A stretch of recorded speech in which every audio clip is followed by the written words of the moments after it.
My name is Dr. Ghassan Abu Sita. My name is Dr. Ghassan Abu Sita. I am a plastic and reconstructive surgeon.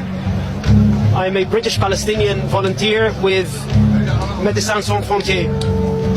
This morning, upon the request of Al Ahli Hospital administration, I moved from Shifa Hospital to Al Ahli Hospital to help out with the treatment of some of the wounded, as the number of wounded had exceeded the number of beds in the hospital.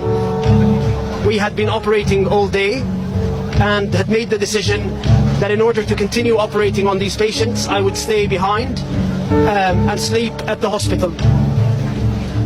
In the evening, after we finished one of the surgeries, we heard a missile screech following by a huge explosion.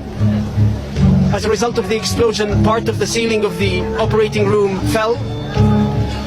As I moved towards the outside of the operating room and towards the emergency department, we could see bodies of children piled up, both dead, not moving, and wounded.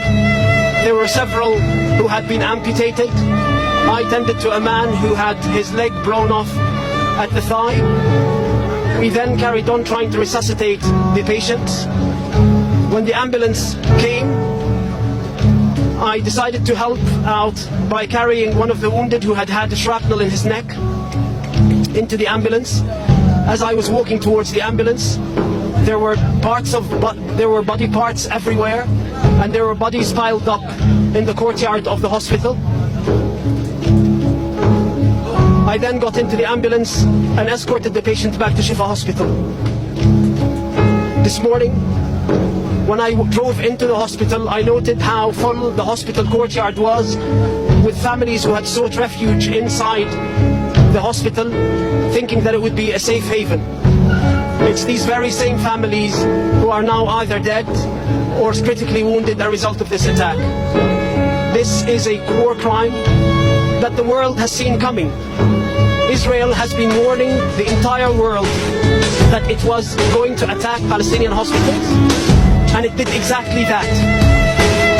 Every Western politician who has declared unconditional support for Israel's war effort on the Palestinian people has the blood of these children on their hands.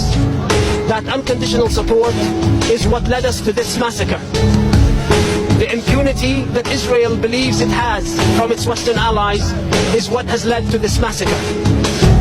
No other country feels the impunity to target hospitals and get away with it. What happened today is a war crime, and if the Israelis get away with it again, then more war crimes will be committed and more hospitals will be targeted.